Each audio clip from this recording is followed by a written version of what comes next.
እምነቶች አሉ። እንዳልኩ አሁን ሀንዬ ያንግ ስለነበረ ወጣት ስለነበረ ሳያል በቃ ነኝ አለና ገገም አሁን በላ አሁን በጌታ ስትሆኑ ቤትም ሆናችሁ አምልኩት። እውነቴን ነው የምለው፣ ሃይማኖት መቀየር አይደለም፣ ጌታን አምልኩት። ሌላ ማንም ቢመጣ የሚያድን የለም አልኩ እኮ ቅድም ስናገር የመገለጥ ነው። እስቲ ኤርሚዬን ብለው ታውቃለህ? ልጠይቀህ አንድ ሀኒዬ ጋር ቆይ ስል ደውልለት አንዴ ካለ ደውልለት። ስልኩን አገኘሁት። መልካም ለጎራ ብሎ ደውዬለት አላውቅም። እስቲ ቆይ መልካም። እኔ የምጠይቀው ምንድን ነው ከእኔ ጋር አንድ ሰው ሞቶ ቅዱስ የተባለ ሰው ሞቶ 7 ቀኑን 40 ቀኑን ሙት ዓመቱን እያወጣህለት ፍታት እያረክለት በእሱ ያማልዳሃል ጸልይለት ብትለኝ በእሱ በኩል ጸልይ ብባል ይሄ ስህተት ነው ብዬ ነው ማለት። በጣም ይሄ ብዙ ጊዜ የምታስተምሩበት ቀላል ሜትዱ ብዬ የማስበው እንደዚህ ነው። ከሽከሽ የምታደርጋት ቅልብጭ ያለች ነገር እንዳልኩ ሲሞት ፍታት የሚደረግለት ሰውዬ ከዛ 7 ቀኑም ይወጣለት 40 ቀኑም ይወጣለት እንደገና ሙት ዓመቱም ይወጣለት እስከ 7 ዓመት የሚወጣለት ሰውዬ በሱ በኩል ጸልይ ያማልዳል ቃል አስቸጋሪ ነው። ስለዚህ ጌታ ልቦና ይስጠን ማለት አይሆንም። በቃ ይሄ ነው ባዶ የሚቀጣው። ልክ ነው። አብረን እኩል ስርዓት የሚደረግልን ሰዎች ያማልዳል ይባል አይችልም። ስለዚህ 2 ደቂቃ አስተኛውን ያለው እስከዛ ኧረ እኔ ትንሽ አወራለሁ እና አንዳንዴ ሰው ሲሞት እውነቴን ነው ሰው ሲያርፍ ክፉ ነገር አትናገሩ። ስፔሻሊ ይሄ አበበ የሚባለው ሞቶበታል። እውነት የሞተ ሰው ነው፣ በህይወት የለም። ጨካኝ አረመኔ የሆናችሁ ሙድ ስትይዙ ግን ያሳዝናል። ማንም በድንጋጤ ምን ያደርጋል? የሰው ልጅ ምን ያደርጋል? በእውነት ነው ያልፋል አይደል? ህይወት ዋናችንም አንቆይም እና ሲያልፍ ኤርሚያስን የምትጠሉት ግቡና ሞግቱት። አንዳችሁ ነው። ኤርሚያስን ናና በመጽሐፍ ቅዱስ አውራ ና ልብ ያለ ናና አውራው። አንዳችሁ አትችሉት። እኔ ነኝ ያለ ኦርቶዶክስ መጥቶ ኤርሚያስን አያወራውም፣ አይደፍረው። አልቅሶ ነው የሚወጣው፣ ተነጫንጮ ነው የሚወጣው፣ ምን ብሎ ነው የሚወጣው? አለቀ። አየህ፣ መጽሐፍ ቅዱስ በልጠው ችሎታ ኖሮ መተ ይሄው ኤርሚያስ ይሄ ማለት እኮ ይሄ ነው፣ ይሄ ማለት እኮ ይሄ ነው፣ ይሄ ማለት ይሄ ነው ብለህ አስረድተህ ቢሆን ደስታዬን አልችልም። አንዳችሁም አትችሉትም።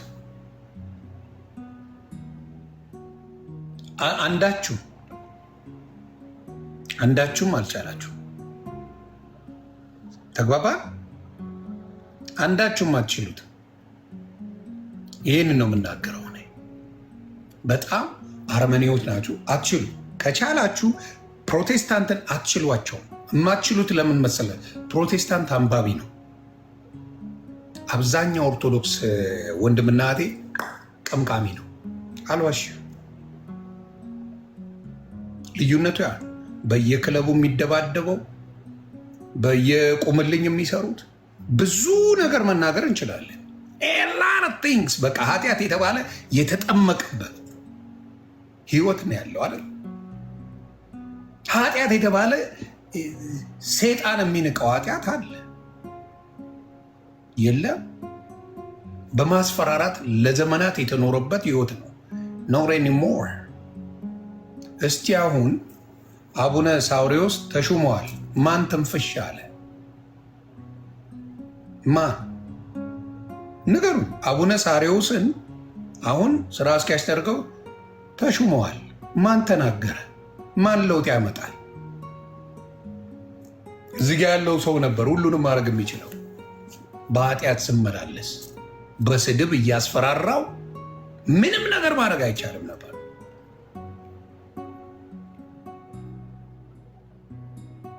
ተግባባ። ምንም ማድረግ አይቻልም ነበር። ምንም እና ጓ ብዬ አስቆመዋል። እንደ ሳውል አሳድ ነበር። እስቲ አሁን ማን ትንፍሽ አለ? ማን ምን አመጣ? አቡነ ሳውሪዎስ ተሹመዋሉ። በቃ ተመስገን ብለህ ተቀብለህ ትሄዳለህ።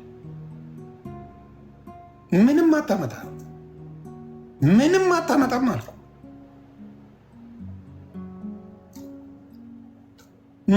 አሁን ጩኸ እስቲ ዘመድኩን ይሄንን ነገር ይቀይረው እስቲ አቅሙን ይታየ ዘመድኩን፣ የሌሎቹም አቅም ይታይ እስቲ።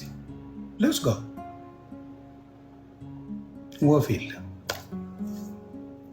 ያ ጭካኔን አትማሩ፣ እውነትን ተቀበሉ ነው ብለው ጭካኔ ይቅርባቸው። አሁን ኤርሚያስን ከመስደብ ናና ቻሌንጅ አድርገው መጽሐፍ ቅዱስ ጓሽተሃል ብለህ ኤርሚን እንደፈለግ በመጽሐፍ ቅዱስ አምጥተህ አዋርደህ ላክልኝ። የምፈልገው እሱን ነው።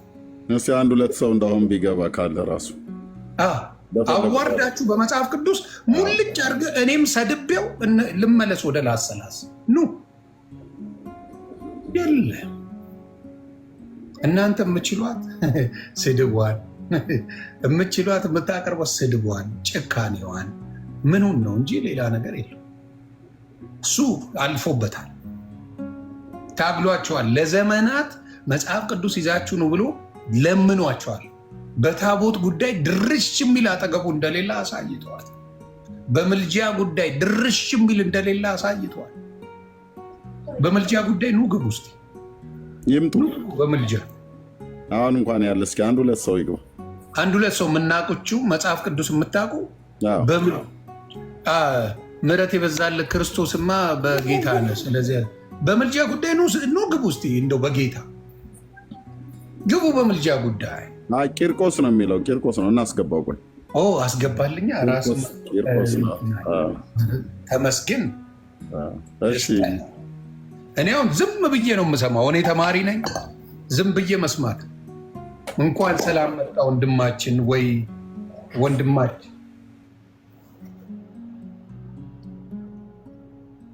ወንድማችን ቂርቆስ ምሕረት የበዛለት ሰላም ቂርቆስ ማይኩን ከፍቶ ዘግቶት ብቻ ነው። ቆይ ቂርቆስ ማይኩን ትከፍተው። እሺ ቂርቆዬ ይመች፣ ሌላ ጊዜ ትመጣለህ። ጨርቆስ ስትሆን ትመጣለህ። ብራተር አይዞ።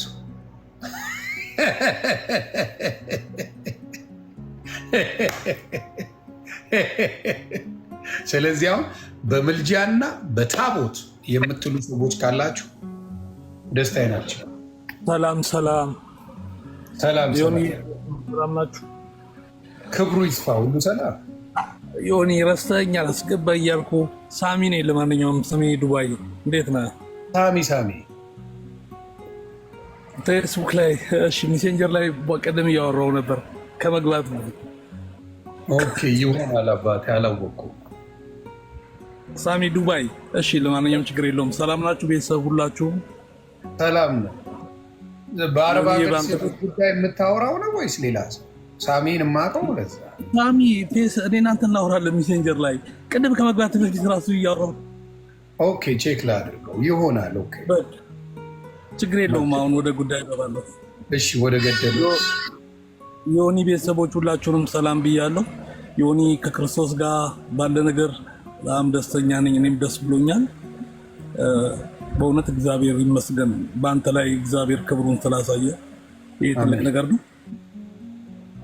እሺ እኔ እንኳን ያው አንዳንድ ነገሮችን ብቻ እንጂ በጥልቀት እንትን ሳይሆን አንዳንድ ነገሮችን ለማንሳት ነው የምፈልገው።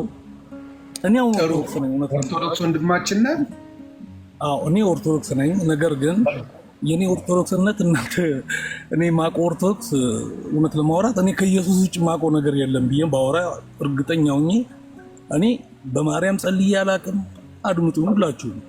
በቅዱሳን እንደዚህ በዛ በኩል ካልሆነ እንደዚህ እንዲህ አይነት ተረት ውስጥ ገብቼ አላውቅም። እኔ ከመጀመሪያ ጀምሮ ከኢየሱስ ክርስቶስ ውጭ ማመልኮም የለም የሚሰግድለትም የለም። እንደዚህ አይነት ኦርቶዶክስ ነኝ እኔ። ግዴታ በቅዱሳን ምልጃ ትድናለህ፣ ሰው ከሞተ በኋላ ንስሐ ያገኛል። እንዲህ አይነት ተረት ውስጥ ምገባ አይደለሁም። ልጠይቅ ከዚህ ጋር ሳሚሻ፣ መልካም ይህን የምትል ከሆነ እንዴት ኦርቶዶክስነትህን ይቀበሉታል? እስቲ ንገረኝ። ይኸው ምን በቤተክርስቲያናችን እኔ አሁን ከቤተክርስቲያን ከራኩኝ ድሮ በድቁና አገልግያለሁ። ነገር ግን በቤተክርስቲያናችን ምን መሰለህ ከፍተኛ ደንቀራ የመጣው ማህበረ ቅዱሳን የሚባል ቡድን አለ። ልብ ብለህ አድምጠኝ።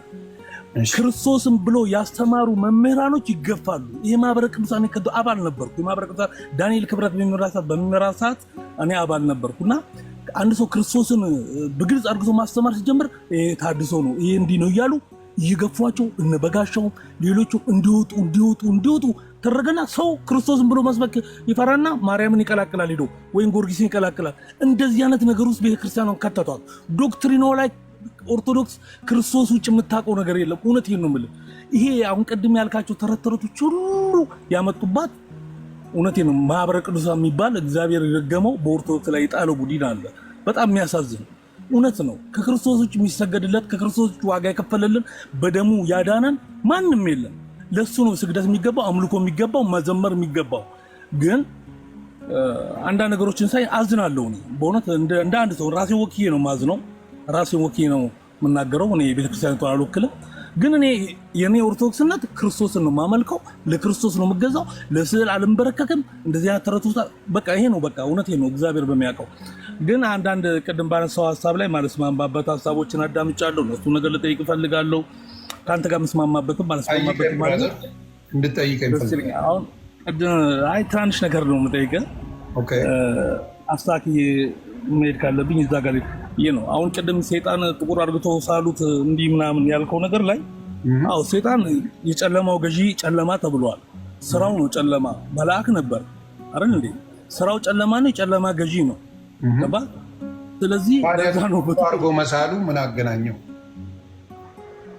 ጨለማ እኮ ነው፣ የጨለማ ገዢ ነው። ስራውም ምግባሩም እሱም ከዛ እኮ ሲወርድ ማለት ነው ስልጣኑን ነው እንጂ ተቀማው መላእክትነቱን አልተቀማም። መልኩ ለምን ጨለመ ነው ማለት ስራው ነው። ዮናስ ስራው ነው። ራዕይ ዮሐንስ አበሻ ነው የሚመስለው። ስለዚህ ጥቁር ማለት ጨለማ ነው እያልከኝ ነው? ኖ እንደዛ አይደለም። አበሻ ማለት አይደለም። ሴጣን ምግባሩ ነው ጨለማ። እኛ አፍሪካውያን ጥቁሩን ክርስቶስ አሁን ለምሳሌ አፍሪካ ውስጥ ጥቁሩ ክርስቶስ ብሎ ያመልካሉ። አሁን የሚካኤል ስዕል ሚኒስከርት አድርጎ ነው ያለው። እሱን ትቀበለዋለህ?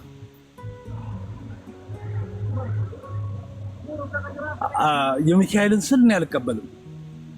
ስለዚህ የሚካኤልን ካልተቀበልክ ለምን የሰይጣንን ተቀበል? ኖ እኔ እኮ ስዕሉን ተቀብዬ አይደለም፣ መጽሐፍ ቅዱስ የሚለውን እየነገርኩ ነው። ጥምጥላታችሁማ ይላል መጽሐፍ ቅዱስ። እነሱ በስዕል አስቀምጠውታል። ለምሳሌ አንተ የተናገርከው አለ አሁን ቅድም ያቀረብከው መላእክት እንደዚህ አይነት አይደለም፣ በሁለት ክንፍ አድርገው ያሳዩናል። ግን ትክክለኛ ያልከው እሱም ስህተት ነው። ራዕይ ዮሐንስ ላይ በሰፊ ይናገራል ስለ መላእክት። በሁለት ክንፋቸው ፊታቸውን ይሸፍናሉ፣ በሁለት ክንፋቸው እግራቸውን ይሸፍናሉ። 6 ክንፍ እንዳላቸው ነው የሚናገሩ በሰፊው ማለት ነው። ሌላም ቦታ ላይ መላእክቶች ይናገራል። በሰው አምሳል የተለያዩ አይነት መላእክቶች እኛን ለማዳን በሰው አምሳል የሚገለጹም አሉ፣ እኛን ስለሚጠብቁም ማለት ነው። በመዝሙረ ዳዊት ላይ እንደሚናገረው እና አሁን እኔ ማለት የፈለግኩት እሱን ከተናገርኩ በኋላ ወንድሜ ኤርሚም አለ። እኔ በትህትና የተሞላ መንፈሳዊ ጥያቄ ነው የምጠይቀው፣ ማላውቀው ነገር እንዳቅ ነው። ስለዚህ ግን አንድ እግዚአብሔር ቃል ባነብላችሁ ከይቅርታ ጋር አንድ እግዚአብሔር ቃል ባነብላችሁ 1400 ቤተሰብ አለ። የእግዚአብሔር ቃል ቅዱስ ጳውሎስ ለጢሞቴዎስ በጻፈው ላይ በእኛ ዘመን ያለውን እኛን ይገልጻል ብዬ ስለማስብ እሱን ቃል ላነብ ነው። 2 ጢሞቴዎስ ምዕራፍ 3 ቁጥር 1 ጀምሮ ነው። ነገር ግን በመጨረሻ ቀን የሚያስጨንቅ ዘመን እንደሚመጣ ይህን ወቁ። ሰዎች ራሳቸውን የሚወዱ ይሆናሉ፣ ገንዘብን የሚወዱ፣ ትምክህተኞች፣ ትዕቢተኞች፣ ተሳዳቢዎች፣ ለወላጆቻቸው የማይታዘዙ፣ የማያመሰግኑ፣ ቅድስና የሌላቸው፣ ፍቅር የሌላቸው፣ እርቅን የማይሰሙ፣ ሐሜተኞች፣ ራሳቸውን የማይገዙ፣ ጨካኞች፣ መልካም የሆነውን የማይወዱ፣ ከዳተኞች፣ ችኩሎች፣ በትዕቢት የተነፉ፣ ከእግዚአብሔር ይልቅ ተድላን የሚወዱ ይሆናሉ። የአምልኮት መልክ አላቸው፣ ኃይሉን ግን ክደዋል። ከነዚህ ደግሞ ራቅ። ወደ ቤቶች ሾልኮ እየገቡ ኃጢአት የተከመረባቸውን በልዩ ልዩ ምኞትን የሚወሰዱትን ሁልጊዜ እየተማሩ እውነትን ወደ ማወቅ ሊደርሱ ከቶ ማይችሉትን ሞኝ ሴቶችን የሚማርኩ ከነዚህ ዘንድ ናቸውና ኢያሬስና ያምብሬስ ሙሴ እንደተቃወሙት እንዲሁ ደግሞ እነዚህ አእምሮ የጠፋባቸው ስለ እምነት የተጣሉ ሰዎችን ሁነው እውነትን ይቃወማሉ ይላል። ስለ ቃሉ እግዚአብሔር ይመስገን። አመሰግናለሁ። አሁን ወንድሜ ኤርሚ ማቀርብለት ጥያቄ አለ። ዮኒም ሆነ አንተ ኤርሚም ይመልስልኛል። አሁን ወደ ጥያቄ ልገባ ነው።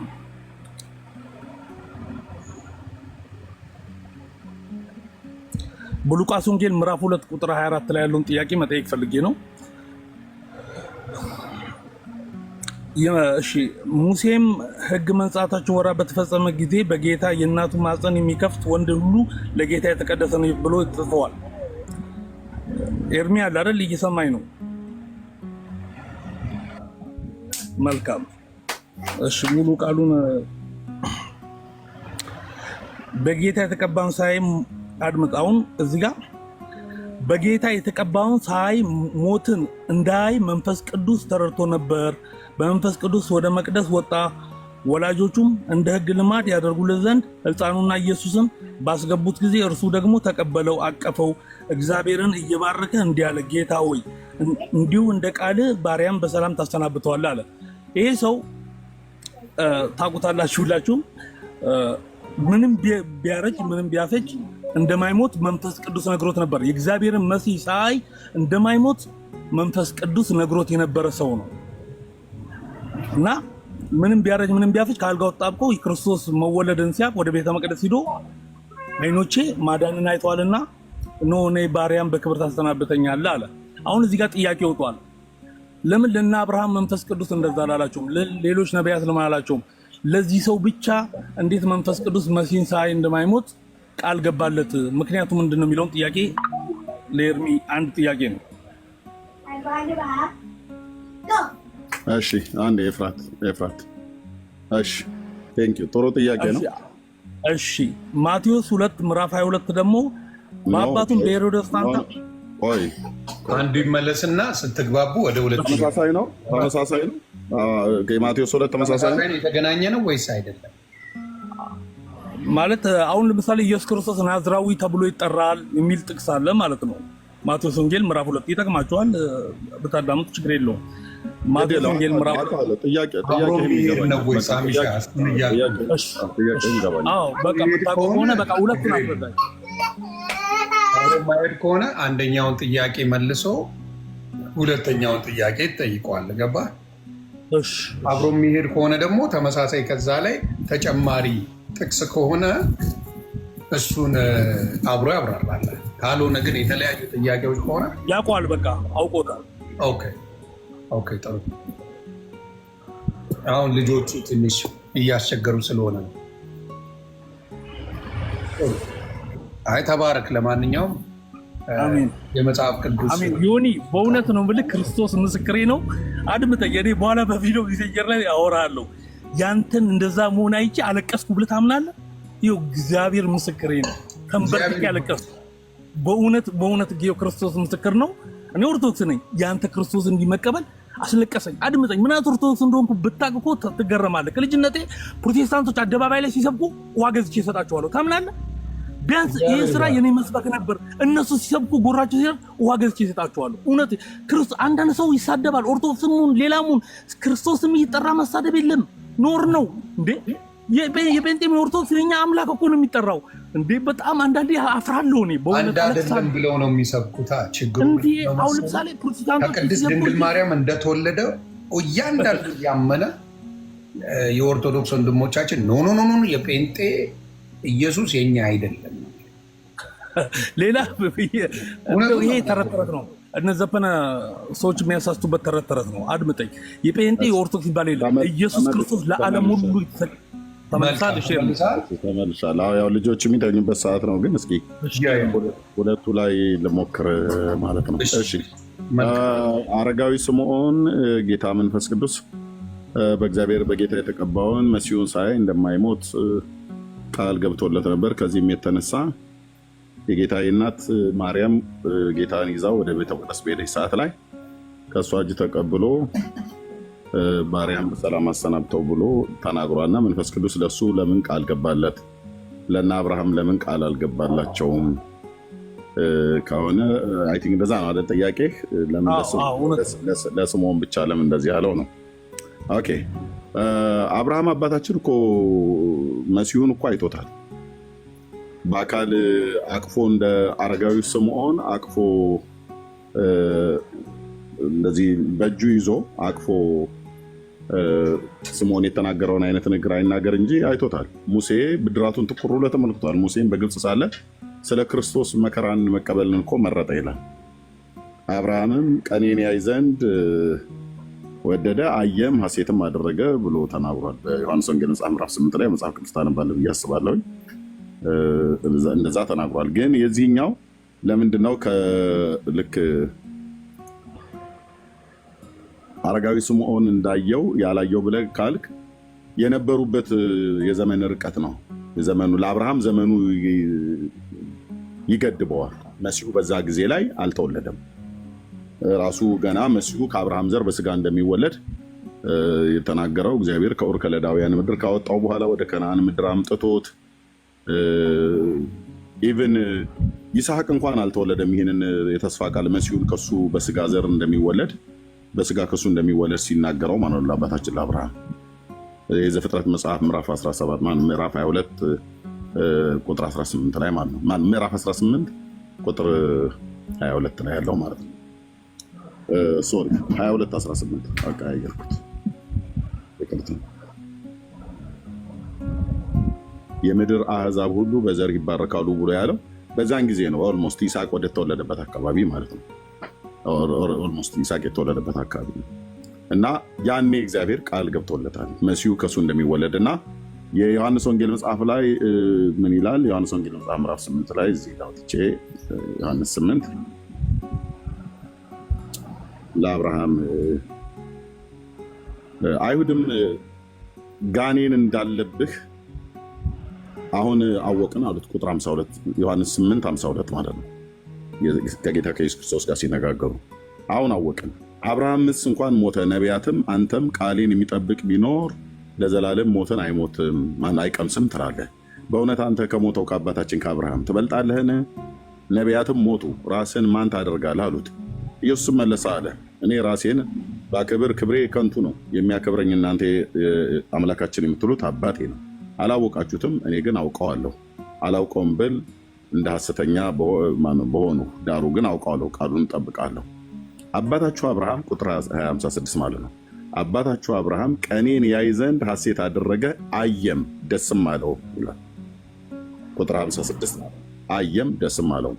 በምንድን ያየው? አብርሃም በእምነት አሻግሮ ተመልክቶታል። ሙሴም ብድራቱን ልክ ስለ ክርስቶስ ብድራቱን ትኩር ብሎ እንደተመለከተ የብሉይ ኪዳን ነቢያት ስለ መሲሁ በመንፈሳዊ እይታ ያዩ እንደነበረ አብርሃምም ነቢይ ነውና አይቷል። የዚህኛው ግን የስምዖንን አይነት አተያይ ግን አይደለም ያየው። የስምዖን ኦልሬዲ ተወልዷል፣ ከቅድስት ድንግል ማርያም እጅ ላይ ተቀብሎ ባርኳል። እና ታዲያ ለምን ለዚህኛው ብቻ ገባለት? ያኛውን ሌሎቹ ለምን አልገባላቸውም? አንደኛ የኖሩበት ዘመን ነው። ዘመኑ ሩቅ ነው። የአብርሃም ዘመኑ ሩቅ ነው። አብርሃም ይህንን ቃል የተስፋ ቃል በተገባለት ሰዓት ላይ እንኳን ገና እስራኤል የሚባል ህዝብ ገና አልተፈጠረም። እንደ ህዝብ ማለት እንደ ኔሽን። እኔ የፈለኩት አሁን አብርሃምን ለምሳሌ ጠራሁት እንጂ ሌሎች ነቢያት ክርስቶስ መወለዱን ማየት ማይፈልግ የለም። ሁሉም ይሹ ነበር። ነገር ግን አሁን መጽሐፍ ቅዱስ ቢለውን አድምጠኝ፣ ልብ ብላችሁ ስሙ። እነሆ በኢየሩሳሌም ስምዖን የሚባል ሰው ነበር። ይህም ሰው የእስራኤልን መጽናናት ይጠባበቅ ነበር፣ ጻድቅም ትጉም ነበር። መንፈስ ቅዱስ በእርሱ ላይ ነበር። በጌታ የተቀባውን ሳይ ሞትን እንደማይቀምስ መንፈስ ቅዱስ ተረድቶ ነበር ነው የሚለው። አድምጥ። ይሄ ሰውዬ ለስምዖን ለምን እንደዚህ ብሎ ገባለት ተብሎ እግዚአብሔር ጥያቄ ምልክት የለውም መጽሐፍ ቅዱሱ። እኔ የለውም አላልኩም። ጥያቄ ምልክት። ጥያቄ ምንድነው?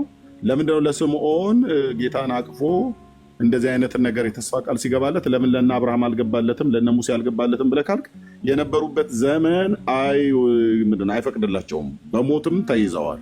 ሞት ስለሚከለክላቸው የዘመኑ ርቀት ሩቅ ነው። በሙሴና በጌታ ዘመን መካከል የ1500 ዓመት ዘመን ርቀት አለ።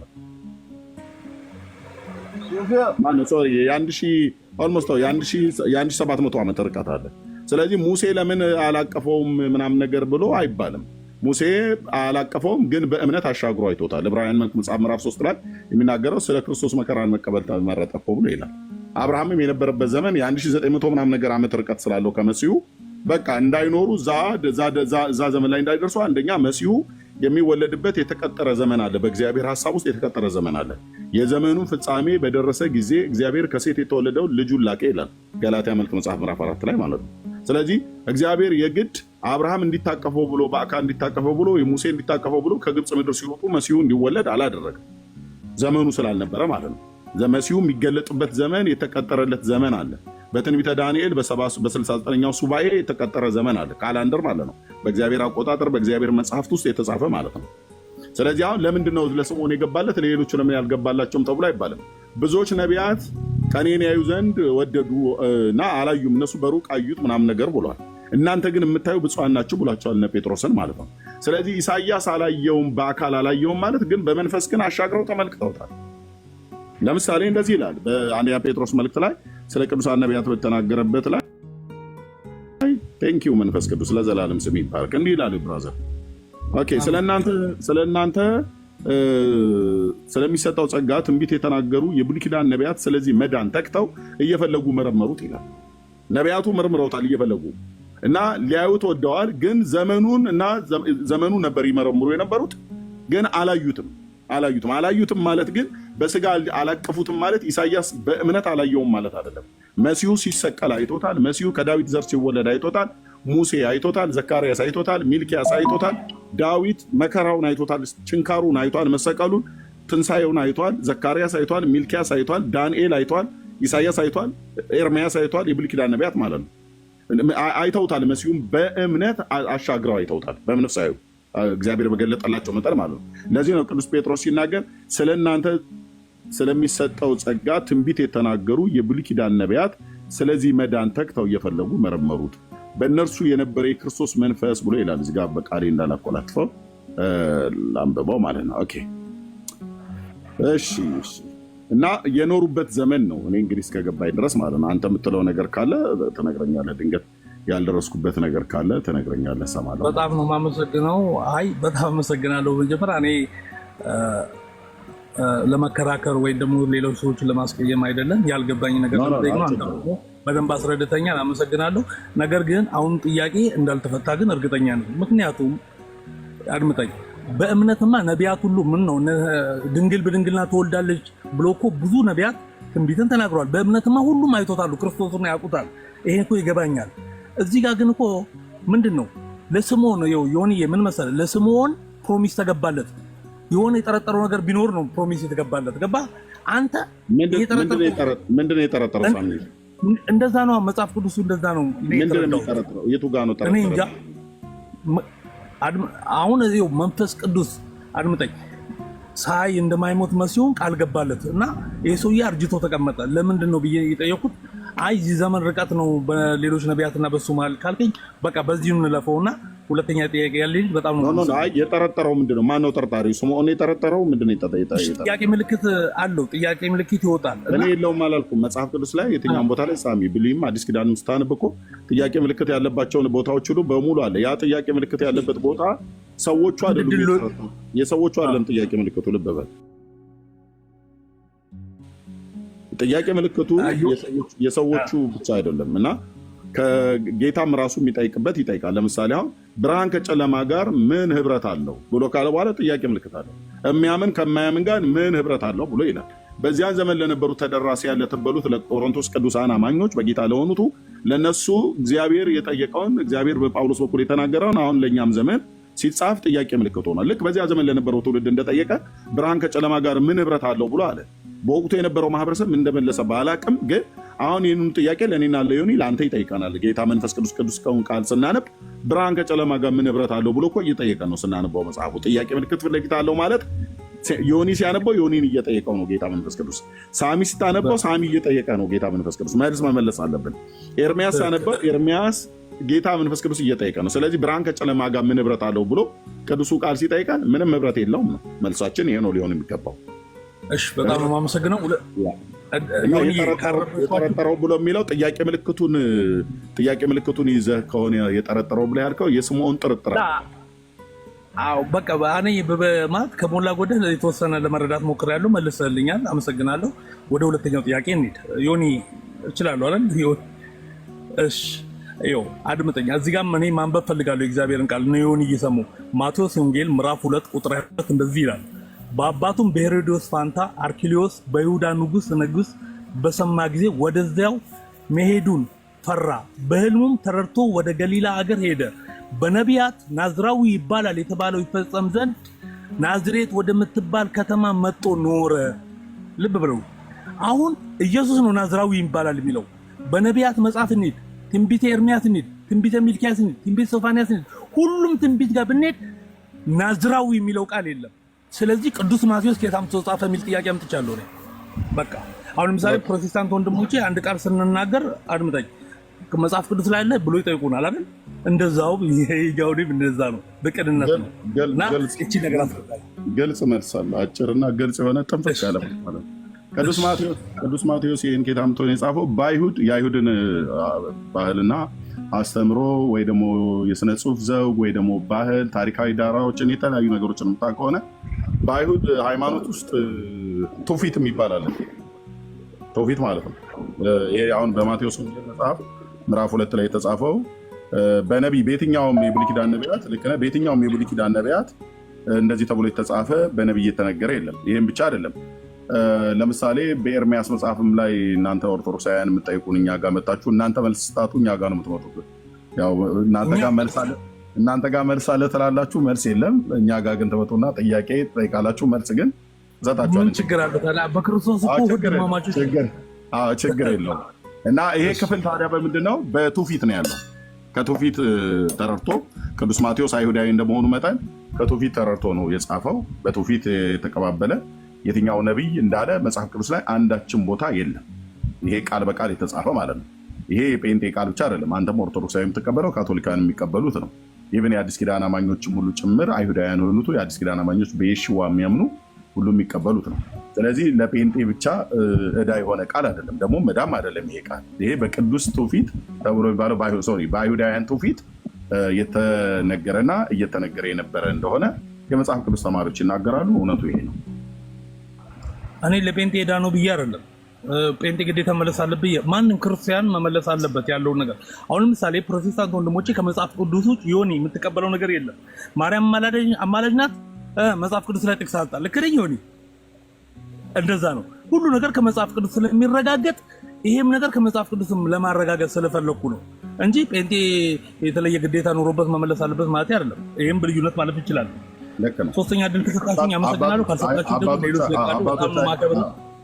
አባቶች አይሁዳውያን በዘመኑ የነበሩት ትውፊት አለ። ለምሳሌ አሁን የሄኖክ በአዳም ሰባተኛው የሄኖክ ቢኖሩ እርግጠኛውን የምናገረው ቤተክርስቲያን ላይ ከሰበኩም ተሸፍነው ነው ያ ስብከት ያላቸው። ሰበኩ ቢባል ራሱ ይሸፍናሉ። እና እዚህ ጋር የፕሮቴስታንት እህቶቻችን ለምንድን ነው የማይሸፈኑት የሚለው ጥያቄ ላይ ፎከስ ቢደረግና መልስ ቢሰጥበት ብዬ ነው ማለት ነው። እሱን አብረን ለመመለስ ነው። የሴቶች ጉዳይ ከተነሳ ብዙ ጊዜ ምንድነው ዮኒ እኛ ጋር የወንጌላውያን አማኞች ጋር ብቻ መጥተው ልክ አሁን ወንድማችን በቅንነት ነው የጠየቀው፣ እሱ በቅንነት የጠየቀው። ሌሎቹ ግን በክስ በሚመስል መልክ መጥተው ይጠይቃሉ።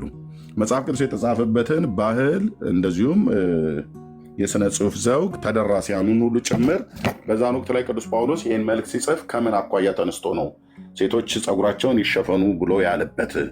በዚህ ዘመን ያሉ ሴቶች እንዲሸፈኑ ሁሉ ጭምር ትእዛዝ የሰጠበት ነው ወይስ በዚያን ጊዜ የነበረው ማህበረሰብ ቆሮንቶሳውያኑ ተደራሲያኑ በምን አይነት የህይወት ስርዓት ይመላለሱ ስለነበረ ነው? ወይ ደግሞ ሴቶች ፀጉራቸውን ሲገላለጡ ለምን ዓላማ ነበር ይገላለጡበት የነበረው ብሎ የሚለውን በጣም ሰፊ ነገር ነው። አሁን ዝም ብለን እንደዚህ በጨርፍ አድርገን የምናነሳው አይደለም። ከብዙ አቅጣጫ ነው የምናየው ማለት ነው። ከብዙ አቅጣጫ ያን ለማለት ደግሞ ያን ክፍል ለበተ ከፈለገ እዚሁ አንተ ቤት ጊዜ ወስደን በሰፊ የምናወራበት ነው። ያን ክፍል ያለው ቅዱስ ጳውሎስ ልክ ነው ብሏል። ቆሮንቶሳውያን እንደዛ ብሏል። ሴቶች ፀጉራቸውን ይሸፈኑ ብሏል። በማህበርም መካከል ዝም ይበሉ ሴቶች መማር እንኳን ቢወዱ ከባሎቻቸው ይጠይቁ ብሎ ተናግሯል። ይህም ብቻ ሳይሆን ከዚሁ ጋር በተገናኘ በጣም ብዙ የተነሱ ሀሳቦች አሉ። ይሄ ለክርስቶስ ቤተክርስቲያን ስርዓት ሆኖ የተሰራ ነው ወይ ብሎ የሚል ክፍል ካለ፣ ይህንን የሚናገር ክፍል ካለ ኦኬ፣ ይሄ ከተባለ በጣም ብዙ ነገሮች ጥያቄ ይነሳሉ ማለት ነው። ይህን ለሚያነሳ አሁን ሴቶች መሸፈን አለባቸው ብሎ የሚል ክፍል ካለ ለምሳሌ ሴቶች ልብስ የማይለበስበት ምድር ላይ አለ። ለምሳሌ ሱርማ ብሔረሰብ ውስጥ ብትሄድ ልብስ አይለብሱ፣ በደቡብ ኦሞ ሸለቆ ውስጥ ያሉት ማለት ነው። ወይ ደግሞ ወደ አማዞን ጫካ ውስጥ ብትሄድ ወደ ብራዚል ልብስ የማይለብሱ አሉ። እና እነሱን ሰዎች ሄደ ፀጉራችሁን ተሸፈኑ ምናምን ነገር ብላ አትልም። በየሀገሩ ባህል አለ። ያ ባህል በባህል ውስጥ አሁን በኦሞ ሸለቆ ውስጥ የሚኖሩት የኢትዮጵያ ብሔር ብሔረሰቦች ልብስ ለመልበስን እንደ ነውር የሚጠላ ብሔረሰብም አለ። በፍጹም በቃ ሰውነታቸውን ገላልጠው የሚሄዱ ማለት ነው። እና በአንዱ ሀገር ላይ የተከለከለው በሌላው ሀገር ላይ አምጥተህ ጫና አድርገህ እንደ ቀንበር አድርገህ የምጭንባቸው ክፍሉ መታየት አለበት በደንብ። ከምን አኳያ ያን ተብሎ የተባለው በዚያ ዘመን ለነበሩት በመጀመሪያ ተደራሲያን የሚባሉ አሉ። የመጀመሪያ መልእክቱ የተጻፈላቸው ክፍሎች እነሱ በምን አይነት የህይወት ስርዓት ውስጥ ይኖሩ ነበር፣ እነሱ የነበሩበት ምድር በምን አይነት የህይወት ስርዓት ምልልስ ይመላለሱ ነበር። ምክንያቱም ቆሮንቶሳውያን አሕዛቦች ናቸው እንደምታውቀው፣ ግሪክ ማለት ነው ቆሮንቶስ። እነዛ በዛ ከተማ ውስጥ ይኖሩ የነበሩ ሴቶች ፀጉራቸውን በመሸፈን ምን ነበር አትራክት ያደርጉ የነበሩት? ከዛ በፊት በዓለም ሳሉ የነበራቸው ልምምድ ምን አይነት ነገር ነበር? ከእሱ ጋር በተገናኘ ይህንኑ በእግዚአብሔር ቤት ስርዓት ውስጥ እንዳያደርጉት ቅዱስ ጳውሎስ የጻፈው ነገር አለ። በጣም ሰፊ ክፍል ነው። አሁን እንደዚህ እንደቀድሙ እንደጠይቀኝ ትውፊት ነው ብቻ ብዬ ማልፋ አይደለም። ከብዙ አቅጣጫ ይታያል። ለተደራሲያኑ ሲጻፍ ከቋንቋው እንደዚሁም ደግሞ ከስነ ጽሁፍ ዘውግ አቅጣጫ ከብዙ አይነት አቅጣጫ ይታያል። ከፈለግን በሌላ ጊዜ ላይ ይህም በሰፊ ልንሄድበት እንችላለን። ግን ሴት በማህበር መካከል አታስተምር፣ ዝም ትበል ተብሎ ተጽፏል እና ተብሎ እየተባለ አሁን ሴቶች ስለ ኢየሱስ ክርስቶስ ማዳን መናገር መመስከር የለባቸውም፣ መናገር የለባቸውም፣ መስበክም የለባቸውም ብሎ የሚለውንም ነገር ኦርቶዶክሳውያን ሲያመጡ ይሄን ነገር ከተባለ አሁን በየቲክታኩ ከእስልምና ሃይማኖት ጋር በጣም የሚከራከሩ አሉ ሴቶች ኦርቶዶክሳውያን። ስለ ኢየሱስ ክርስቶስ እኮ እያስተማሩ ነው፣ እግረ መንገዳቸውንም እየሰበኩ ነው። ለእስልምና ሃይማኖት ተከታዮች እኮ እየሰበኩ ነው እና ወደ ክርስትና እያሉት እየነገሩት ነው። የኢየሱስ ክርስቶስን አምላክነት፣ አዳኝነት ቀራንዮ መስቀል ላይ እንደተሰቀለ ከድንግል እንደተወለደ እየመሰከሩ ሐዋርያቱ ይሰብኩት እንደነበረ እየሰበኩ ነው ማለት ነው። ስለዚህ እነሱስ ሁሉ ታሳቢ አያደርግም ወይ? አንድ ሁለተኛ፣ እንደ ሐዋርያቱ ደግሞ ከቦታ ቦታ እየተዘዋወሩ ይሰብኩ የነበሩ ሴቶች በኦርቶዶክስ ተዋሕዶ ቤተክርስቲያን ባህል ውስጥ እንደነበር ይኸው መጽሐፍቶቻቸው ይናገራሉ። ስለዚህ ያኛውን ሴቶች ፀጉራቸውን ይሸፈኑ ብሎ የሚለውን በሰፊ ከባህሉ ከስነ ጽሁፉ ዘውግ እና ከተደራሲያኑ አኳያ በደንብ የምናየው ነው ለማለት ፈልጌ ነው። የሩሻዬ ልጆች ላስተኛም ስለሆነ ነው ያልኩት። የሆነ ነገር ማለት ፈልጋለሁ። አሁን ለምሳሌ ሞር የሚታየው ነገር ሰዎቹ ክንፍ የሚበላቀጡ አላረገው ሜርሚሽ ስንት ተበላቅጠው የሚደንሱ ምንም የሚሉ ላይ ፎከስ ሳይደረግ የእግዚአብሔርን ወንጌል የሚሰብኩ ያውም የተበላቀጠ ልብስ ሳይሆን ፀጉራቸው ብቻ ነው። ያንን ስላደርኩ አንዴ ልጨርሳ ብሮ ገና አልተነፈስኩ ሳዳምጣችሁ አልነበር ለማውራት ቸኮልኩ ሳቢ። ስለዚህ የሚበላቀጡ የሚደንሱ ራቁታቸውን ተወርክ የሚያደርጉ እስክታ የሚሉ ምን የሚሉትን ምንም ነገር ሳይባል ልክ ክርስቶስ ሲሰበክ አይናችሁ ደም የሚቀላው ብዙዎቹን ነው የምለው ለምን አስፈለገ?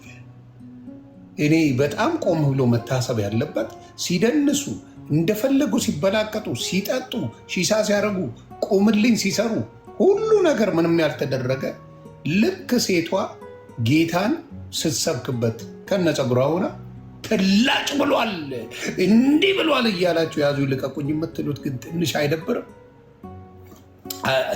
አያስከፋም? ጌታን ብትሰብክ ይሻላል ወይስ ብትመናቀርል ይሻላል? ዘግበኝ እስቲ አንተ በፈለግከው ላንጉጅ ሳሚ እስቲ ንገረኝ። እሺ በጣም አመሰግናለሁ።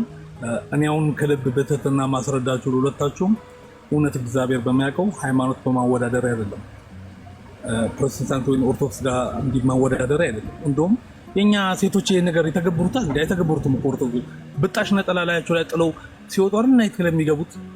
እኔ እንደዚህ አይነት ሰው ነኝ እኔ እንደዚህ አይነት ሰው ነኝ።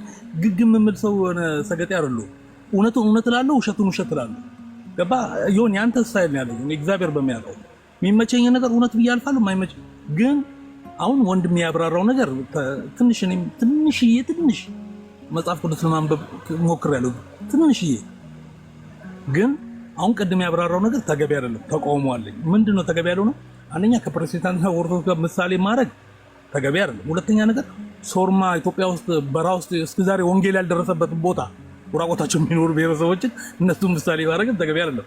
አማዞን ያሉት ወንጌል ያልደረሳቸው፣ ቆሪንቶስ እኮ ወንጌል ደርሷቸዋል።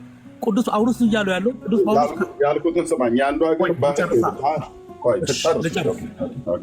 ልጨርስ፣ ይቅርታ።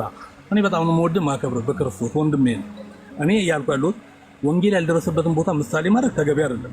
ይሄ በእውነት ተቀባይነት የሌለው ነገር ነው። ነገር ግን ቅዱስ ጳውሎስ ከራሱ አይደለም ይሄ ነገር አሁን ለምሳሌ የሙስሊም የተሳሳተው አመለካከት አላቸው። ክርስቶስ ለእስራኤል ብቻ ነው የተላከው ለዓለም አልተላከም የሚለውን ነገር ያጠናክራል የሱ ንግግር። እንዴት ካልከኝ ቅዱስ ጳውሎስ ከራሱ አመንጭቶ አይደለም ያን ነገር የተናገረው በእግዚአብሔር መንፈስ ያላልኩትን አትበል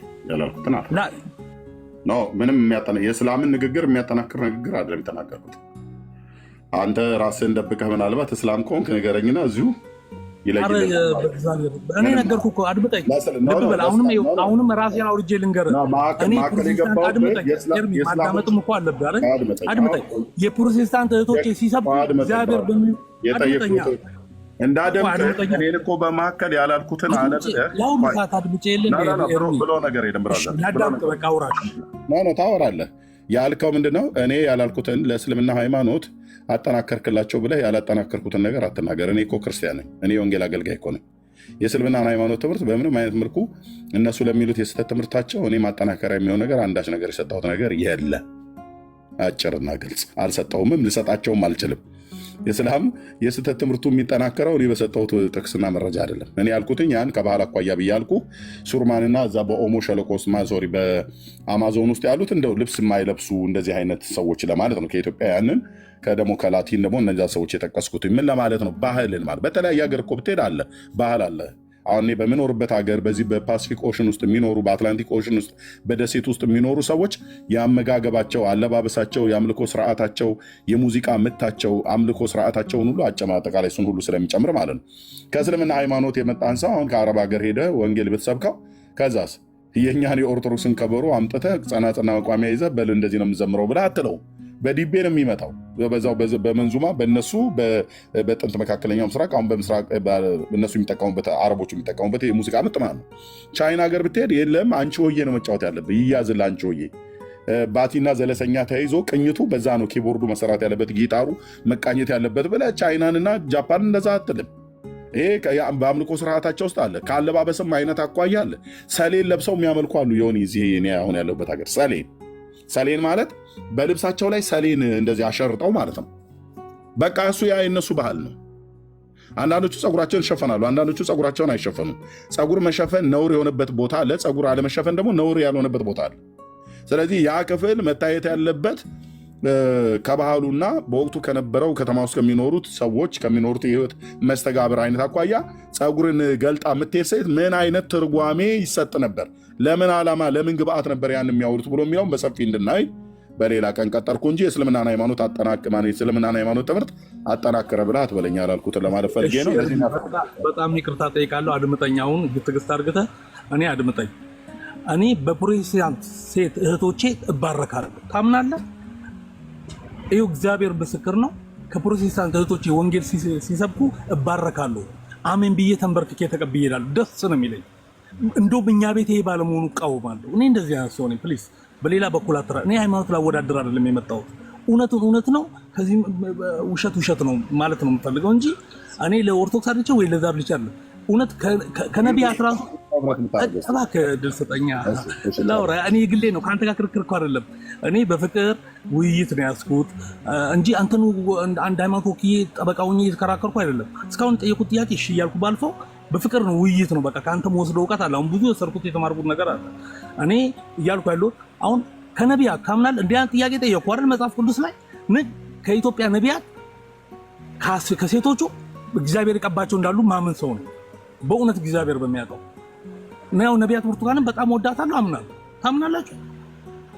እንደዚህ አሜሻ የሆነ ነገር ልበል። አሁን ለምሳሌ አሜሪካ አፈኑን ነገር የላቸው they don't have that, they don't have that culture። ያ ባህል የላቸውም። አሁን ለምሳሌ የአሜሪካ ሴት ፓስተሯን ምንድን ነው የምትላት? አሁን አሜሪካ አልለመዱ የላቸው። you can go to ላቲን አሜሪካ ብትሄድ እንደዚህ አይነት አለባበስ የላቸው። አብዛኛዎቹ ይሄ ነገር ሞር ያላቸው አረቦቹ ናቸው። አረቦቹ ደግሞ ሚስቶቻቸው እንዳይታዩባቸው እንዲያውም አይናቸውን ሁላ የሚሸፍን የሆነ የሚባል ኒቃብ ነው ምናምን የሚባል ጭማሪ ሁላ አለው፣ ሚስቱ እንዳትታይበት የገዛ ዘመዱ እንኳን መጨበጥ እንዳይችል የሚያረጉበት መንገዶች አሏቸው። ሙስሊሞች በጣም በኃይለኛው በሚስቶቻቸው ላይ ማንም እንዳያቸው የሚያረጉት ነገር ነው። አይን አይደለም ትርጉሙ ያለው ይላል እኮ መጽሐፍ ቅዱስ ላይ ቃል ሲናገር ምን ይላል? አይን በህግ የምትሄድ ከሆነ ህግን የምትሰራ ከሆነ አይን አይቶ የተመኘ አመነዘረ ነው የሚለው። ስለዚህ አይንን አውጥተህ መጣል አለብህ ማለት ነው። እስነው ረባራ አይን ስለ ልባችን ነው። ልባችን ተከፍቷል ወይ ነው። ሴቶቹ እንዳልኩ ቅድም ሲበላቀጡ ምንም ሳንል ቆይተን ጌታን ሲሰብኩ ግን አይናችን የሚጉረጠረጥ ከሆነ እውነትም አይናችን ነው ችግር ያለው ማለት ነው። ኢቭን ማን ነው የሚከበረው? እውነት እንደዛ አድርገው እቺ ፓስተር ናት እቺ ነቢይ ናት ተብላ ነው የምትከበረው ወይስ በሌላ አይን ነው የምትታየው? አቢያነስ ውጭ እኔ ፓስተር ነኝ የምትል ነቢይ ነኝ የምትል ፕሮፌት ነኝ የምትል እህት ተከብራ እንጂ ተዋርዳ ላይ ግን ነጠላዋን ለብሳ ዛሬ እንደፈለገች ሆና ወይም ተሸፋፍና ነገ ደግሞ ምደንስ አለ። አሁን ቲክታክ ላይ ሂጃብ አድርገው የሚደንሱ እህቶች አሉኝ። ለእነሱ ነው ክብር ያለኝ። ተሸፍነውታል፣ በደንብ አድርገው ይደንሳሉ፣ በደንብ አድርገው ሙዚቃ ይጨፍራሉ። የትኛዋ ነው በህይወት እየዳነች ያለችው? የትኛዋ ነው በህይወት? እስቲ ፓስተር የተባለችውን ነቢት ብርቱካንን ወደ ምን በሌላ የሚያያት ማን ነው? ኦ ነቢይ ናት ነው የሚባለው። ኦ ፓስተር ናት ነው የሚባለው። ኦ ወንጌላዊ ናት እሱ ኧረ ነው የሚባለው። ስለዚህ ግን አእምሮአችን ሲቀጭጭ ሞር ወደ ህጉ ነው የምንሄደው። we focus on the law, we focus on that። ስለዚህ ምን ያደርገናል? አሁንም በእስልምናው አይን እኮ ነው መሸፈን ያለበት። ወንዱን አይኑን ነው መሸፈን ያለበት እንጂ እሷን መሸፈን አይደለም። ተሸፍና ቁርጭምጭሚቷን አይቶ ወይኔ ቁርጭምጭሚት ሲያምር የሚል ሊመጣ ይችላል። ትልቁ አሰራሩ ያለው ልባችን ላይ ያለው ማስተዋል መስጠት እንጂ የፀጉር ጉዳይ አይደለም። እስና እርግጠኛው እነግርሃለሁ የፀጉር ጉዳይ አይደለም የሚያጨቃጭቀን። በህግ ውስጥ ለመሄድ የሚደረግ ግብግብ ነው ይሄ። አሁን ቁርባን ሲባል እንዲያምጥቶ የበላውን የሚመስለው ብዙ ሰው አለ። ሆዱን ይመስለዋል። የክርስቶስ ቃልን ነው ቁረበው እያለ ያለው። የክርስቶስ ቃልን ነው ኑረው ብላው ጠጣው እያለ ያለው። አንተ የሚመስል ግን ቂጣ እያቦካ ማረግ ነው ላይክ ዴ። ስለዚህ አንዳንዴ ትርጉሙን በደንብ እናስተውል፣ በደንብ እንይ ያልኩ። ሮጣችሁ ህግ ጋር የምትለጥፉት ነገር ነው እየደነቀኝ እያስተዋልኩት ያለው። ብዙ ነገሮችን ህግ ላይ ለመሮጥ የምትፈልጉ ሰዎች በህጉ እንኳን ቢባል በህግ ደረጃ በስርዓቱ ደረጃ ቢባል እንኳን ቢካሄድ በክርስትና የሚኖረው ይበልጣል ህጉን የሚኖረው ወይስ በሃይማኖት የሚኖሩት ይበልጣል ብለህ ቆም ብለህ ካየ በጸጋ የሚኖሩት ናቸው፣ በክርስትና የሚኖሩት ናቸው ህጉን እንኳን በደንብ ሲተገብሩ የምናየው። so that being said, you focus on the hair instead of what she's talking about። አንተ እኮ ካለ የፈለገቿን ድፍን ተሸፍና ታየዋል።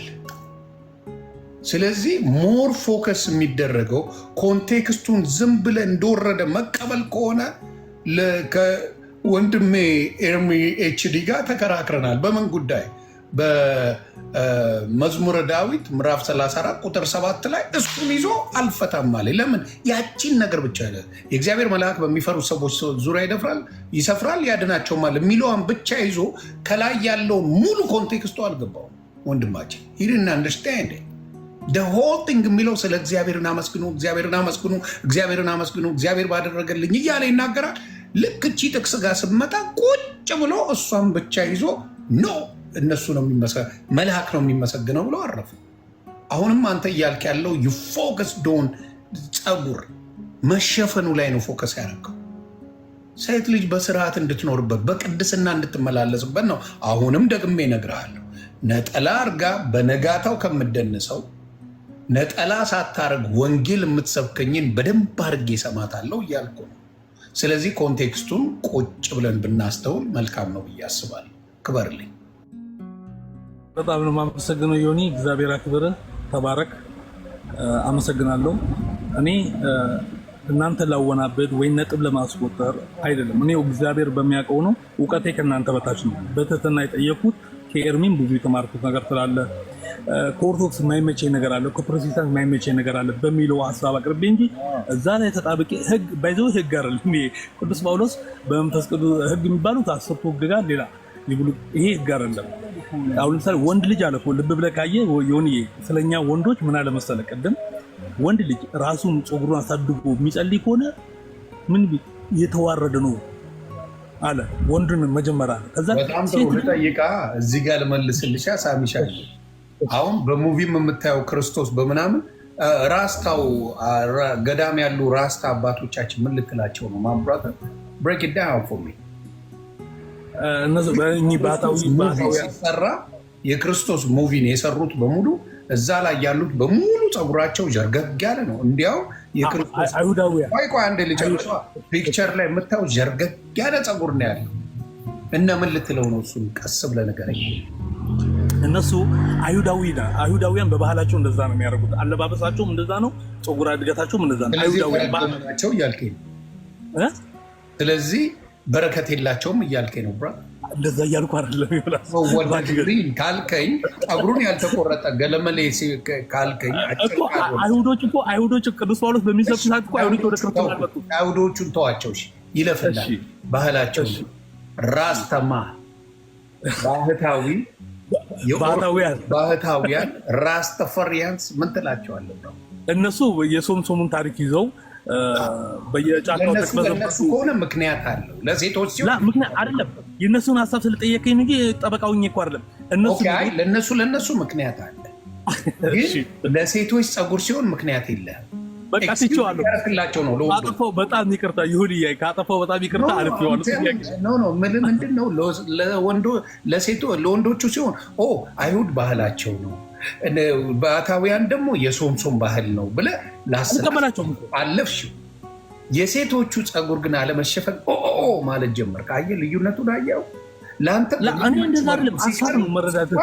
አንተ በሚመች መልኩ ሲቀርብልህ ለወንዶቹ።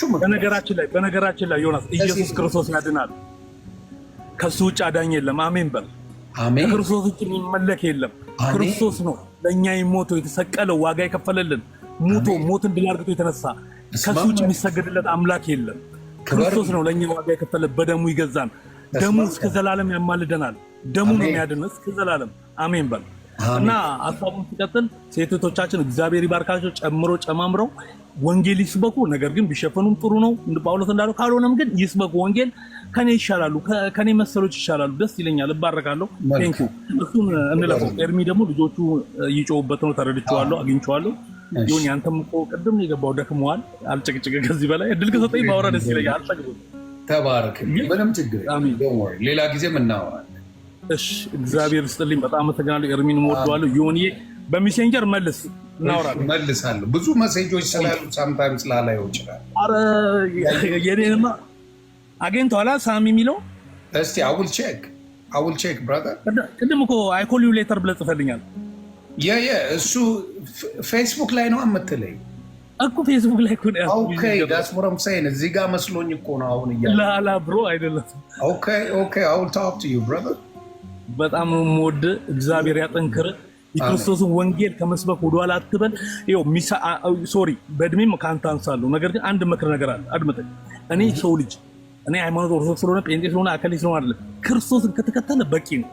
ነገር ግን ዳቢሎስ ከድሮ ይልቅ አሁን ይዋጋል። አንተ ሰላም ነኝ እያልክ አይደል? ውጊያውን ይከፍታል። እንዴት በል አድምጥ። ከታናሽ ምክር ውጊያውን በሙሉ ነው ጦሩን የሚያዘምትብህ። እንዴት ካል ይጀምራል በስድብ። በዚህ መጥቶ አንተ እንደዚህ ይለዋል፣ በልጆች ይሰድባል። እያየሁ ነው። በጣም አዝናለሁ።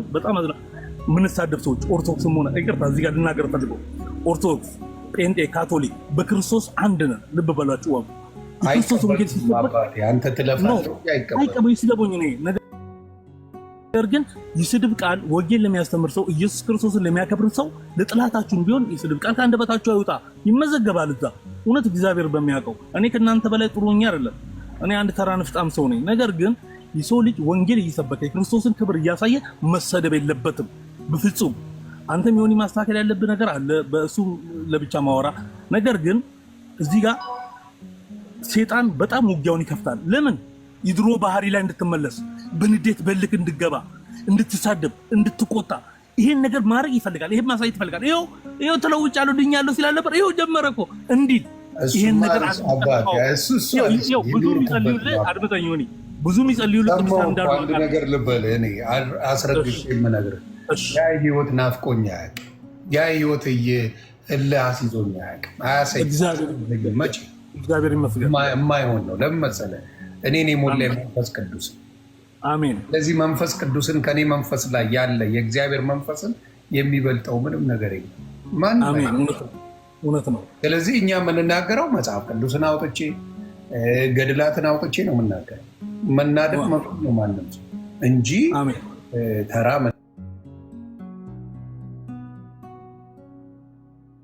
መለስ አላደርግም። ስለዚህ ያንን ነው የዲያብሎስ ዓላማ ይገባል። እንደሚያገሳ አንበሳ በዙሪያ ይዞራል። አንተ እኮ አዲስ ክርስቲያን ነህ። በአሁኑ ሰዓት አዲስ ክርስቲያን ነህ። አንተ ክርስቶስ ሙሽራ ነህ። እንዴት አመለጠኝ ብሎ ውጊያ ይከፍታል። ይሄን አትጠራጠር። አንተ ግን መንፈስ ቅዱስ አጥንቶ ያቆማል። መንፈስ ቅዱስ አጥንቶ ያቆማል። እኔ ካየሁት ነገር ነው። ሰዎች ሐሰት ቢናገሩ ያሉንኮን ቢናገሩ ዮናስ 15 ዓመት ምን እንደነበር ማንም ያውቃል። ገባ ባይዘው በዚህ 15 ዓመት መጥፎ ታሪክ ብቻ አይደለም ያለው። እውነት ለመናገር እኔ ከድሮም በጣም ወንድ ማከብረ ቢያንስ 12 ዓመት ተካትያለሁ። እውነቱን ነው ትላለህ፣ መጥፎ ውሸቱን ውሸት ትላለህ። አንድ ሰው ጥሩ ይሰራ ታመሰግነዋለህ፣ መጥፎ ይሰራ ደግሞ ታስተካክለዋለህ፣ ታርመዋለህ። እኔ ይሄን ነገር አቀባለሁ።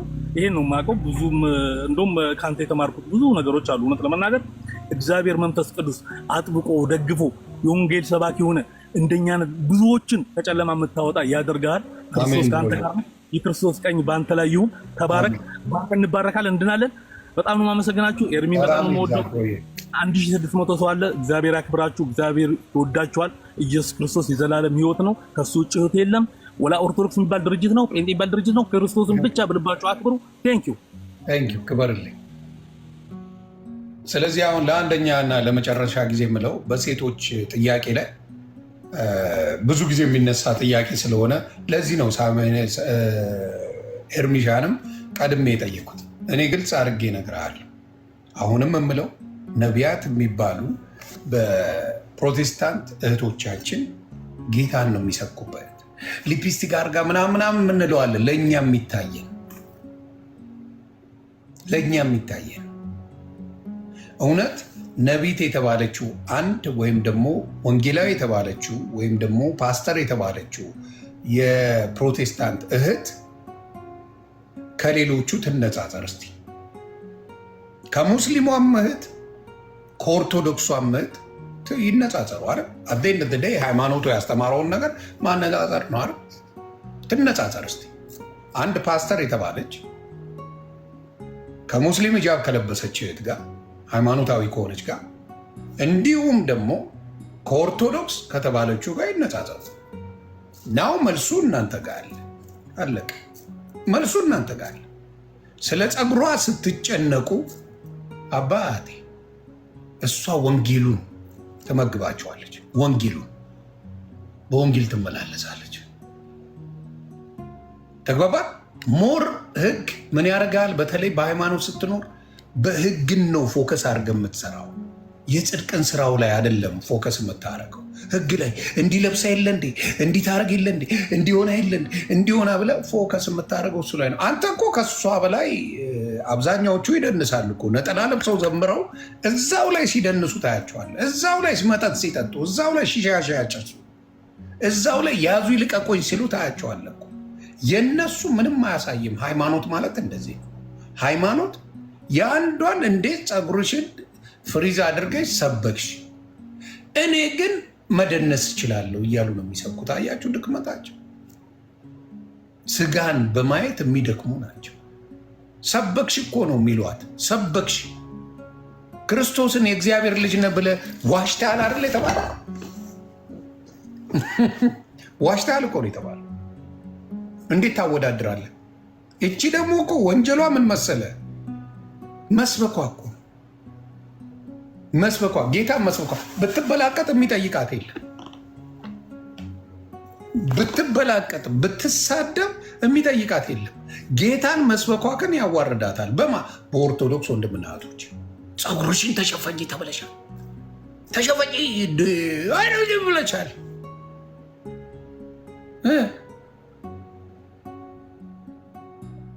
ሙስሊመታችን ሂጃቧን ለብሳ እልል ያለ ዳንስ ስደንስልህ ችግር የለውም አይደል?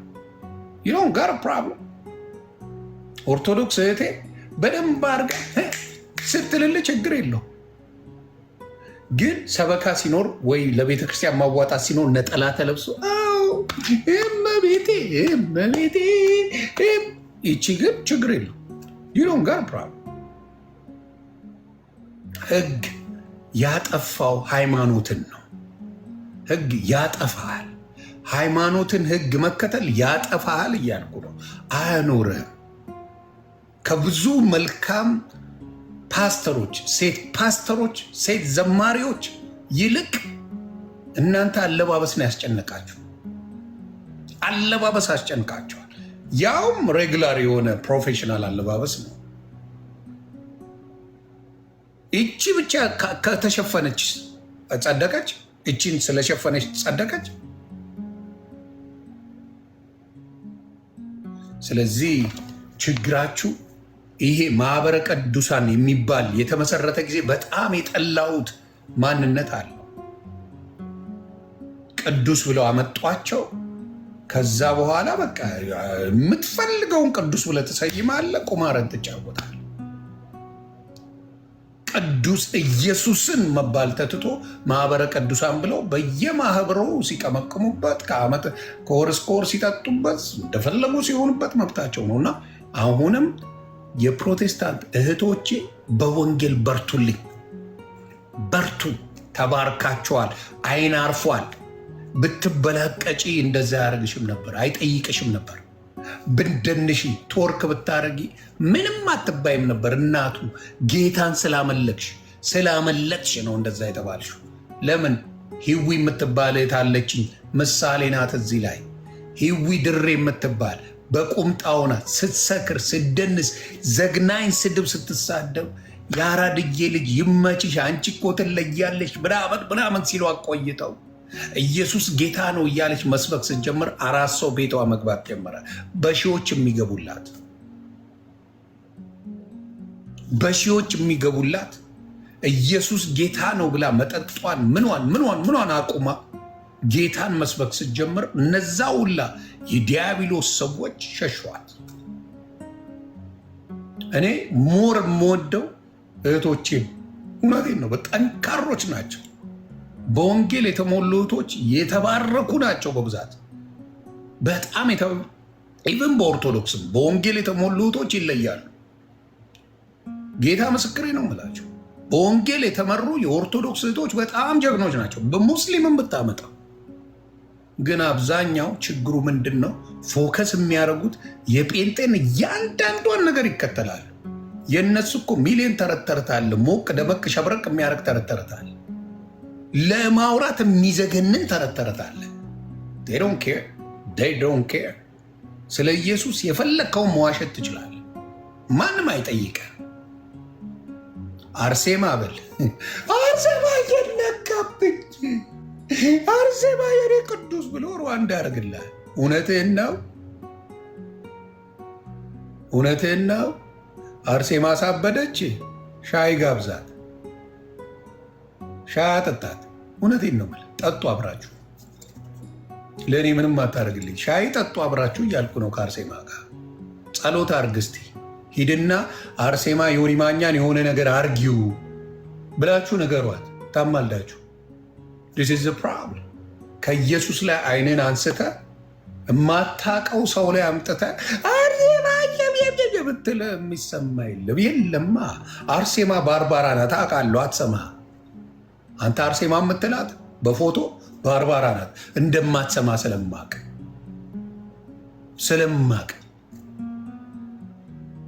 ስለማቅ ምንም አታመጣ። እንዲያውም ሌሎቹ ስዕሎች ሊመስሉ ይችላሉ። አርሴማን ትንሽ ጎሸም የማደርገው ስዕሏ የባርባራ። ስለዚህ ስትጸልይ አርሴማ ብለህ ኧረ እኔ ባርባራ ነኝ ለዛት ሞግሬ ነው የምትል። ስዕሉን እንኳን በቅጡ የማታውቁት ሰው ላይ ትደፋላችሁ። ስዕሉን እንኳን አታውቀው። ባርቢ ነበረች። ባርቢን አጀለሳች። አንተ ግን አርስዬ እያልክ ሩዋንዳ ታደርገዋለህ። አትናደድ። የውጭ ዜጋ ናት አባቴ፣ አትናደድብኝ። ኢትዮጵያ አልተናገርኩ ምን አልተናገረ ዜግነቷ የማይታወቅ ሴት ናት። መተጓት በልብኝ አባቴ። እኔ ያከበርኳት ምን አገባኝ? እስናማ ቢዝነስ መብትነ ለእሷ መስገድ በራኬንቶ ከባህር አትከለክለኝም። ስለዚህ የሚያስጨንቅስ ስለ ባርባራና አርሴማ እንጂ ስለ ክርስቶስ አይደለም የምትጨነቀው። ባርባራ አርሴማ ተነካችብኝ ብለህ ሩዋንዳ ነው የምታደርገው። ደግሜ ሰላም በልልኝ ሻይ ቡና በሉ እያልኩ ነው። እኔ ጌታ ነኝ እያልኩ ነው።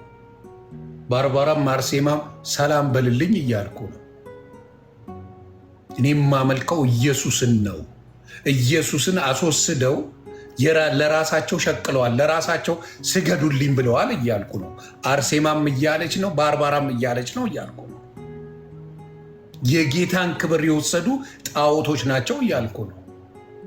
የጌታን ክብር ወስደው ለነሱ እንዲሰገዱ ያደርጉ ጣዖቶች ናቸው እያልኩ ነው።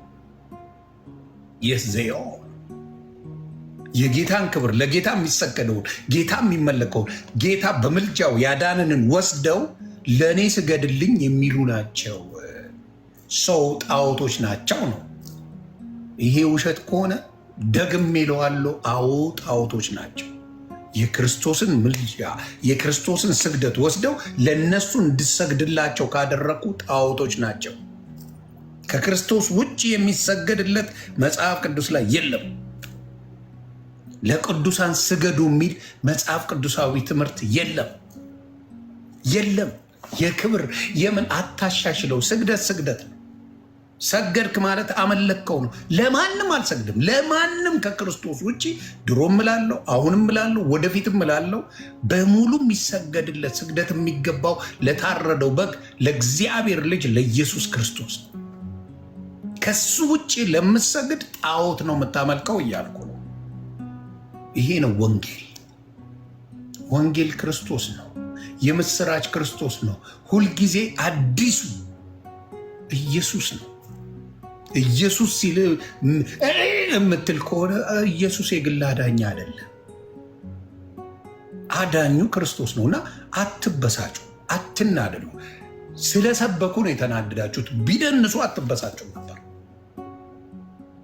በጌታ የሆኑቶቻችን ስለሰበኩ ጭርጭርጭር አላችሁ። ምን እናንተ ሲደንሱ ለምን አትበሳጩ? ለምን አትበሳጩ? የአራዳ ልጅ ተብለው ምንድነው ስስብሽ ዲንዲን እያላችሁ ስትንፈራፈሩ ቻሌንጅ እያላችሁ ለምን አልተበሳጫችሁ? እንዲህ እየተንፈራፈራችሁ ትሬንድ አድርጋችሁ ስትንፈራፈሩ ለምን አልተበሳጫችሁ? በት ሲሰበክን ተበሳጫችሁ አይደል? ሲሰበክ ጌታ ሲሰበክ የወንጌላዊ ክርስቲያን እህቶቼ ሲሰብኩ ግን ተበሳጫችሁ። እኔ ጸጉሯ እኮ እንዲህ እያላችሁ ወባ እንደያዘው ስትንቀጠቀጡ ለምንድን ነው የማይገርማችሁ? አዎ ዲያብሎስ ስለሚጠቀምባችሁ፣ ዲያብሎስ ስለሚጫወትባችሁ ፖይንት አውት ለማድረግ እህቶቻችንን በወንጌል ያሉ ክርስቲያኖችን ለማሸማቀቅ የምታደርጉትን ወደ እኔ ቅረቢ ወደዛ ስትሄጂ ስትሉ አይደል ብትሉት ቲክታክ ላይ ዊ ኖው ዩ ዋው ስትንደፋደፉ አይደል የምትውሉት። ወደ እኔ ቅረቢ ወደዛ ሂጂ ስትንደፋደፉ ዛር እንደያዘው አይደል እንደ ስትደነሱ የምትውሉት። እንዲያስተውሉ እንጂ ክርስቶስ ሲሰበክ ያዙ ይልቀቁኝ። እህቶቻችን በርቱ። ፓስተር መሆን አለባችሁ። ወንጌላዊ መሆን ያለባችሁ ነቢያቶች ብዙ ያስፈልጋሉ በክርስቶስ። በወንዶችም ወንጌል ይጥለቀለቀ እንደ እንኳን ሴት ድንጋይ ሰው ቢያጣ ጌታ ኢየሱስ ክርስቶስ ያለው ድንጋይ አፍ አውጥቶ ያመሰግነኛል ነው የሚለው። ድንጋይ እና ሴት እህቶቻችን ከድንጋይ ያንሳሉ እንዴ? ስለዚህ አስተውሉ። ለሚጨንቃችሁ ገና ሴት እህቶቻችን ክርስቲያኖች ይሰብካሉ። ገና እናንተ ደንሱ። በክርስቲያን የሆናችሁ እህቶቻችን በሙሉ ስብከታችሁን ፈልገዋለሁ። ጊዜ ካለ ኤርምሻዬ ትንሽ ብታወራ ደስ ይለኛል ስለምትፈልገው ነገር።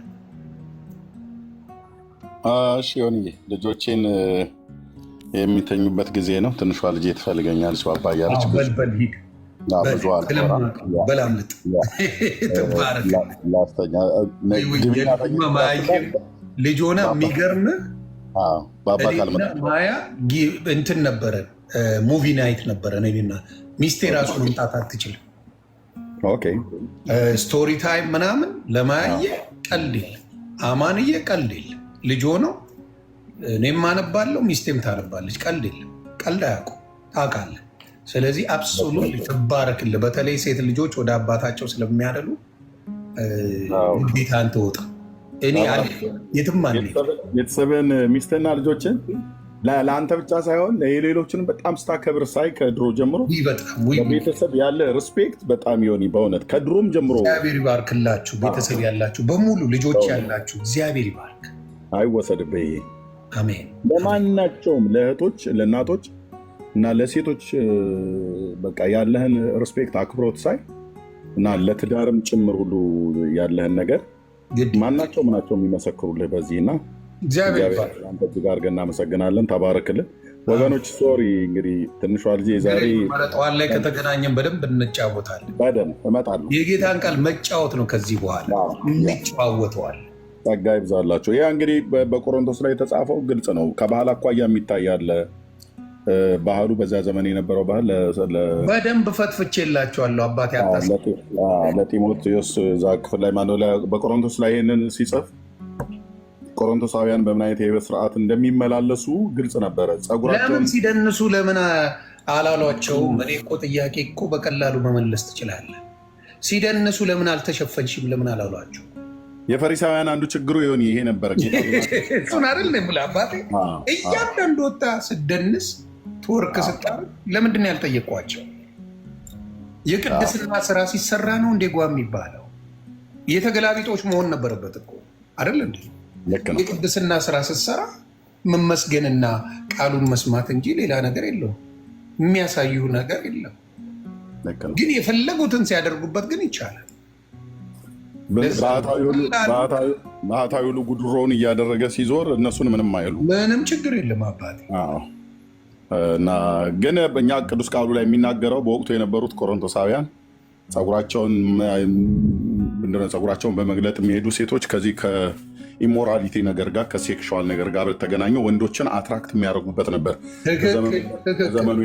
በዘመኑ የነበረው ዘመንና ባህልን ማየት ለዛ ዘመን የነበሩትን ነው የሚናገረው። በዚያ ዘመን ለነበሩት ጸጉራቸውን የሚገለጡ ሴቶች ለምን ነበረ እዛ ይገለጡት የነበረው? ከሴክሹዋል ጋር በተገናኘ ነገር ነበር ወንዶችን አትራክት የሚያደርጉ። አሁን እኛ ምድር ላይ ወንድን ለመሳብ ብላ ጸጉሯን እንደዚህ ለዝሙት ብለው ጸጉራቸው እንደዛ የሚያደርጉ የሉም። ከዛ ይልቅ እንደውም ሀፍረተ ስጋቸው እንዲታይ የሚያደርጉ አይነት አለ። አሁንማ አባቴ በየአይነቱን ያለው ጌታ ይቅር ይበላቸው። አሁን ያለውማ እግዚአብሔር ልቦና ይስጠን። ይህ ዘመንማ ከባድ። ከዛ አኳያ ነው እንገናኛለን። ተባረክ ወገኖች። ከተወሰነ ሰዓት በኋላ ምናልባት ልንገናኝ እንችላለን። ዮኒ ግን ቴንኪው። ተባረክ። ዩ ዋልካም ብሮ። ሰላም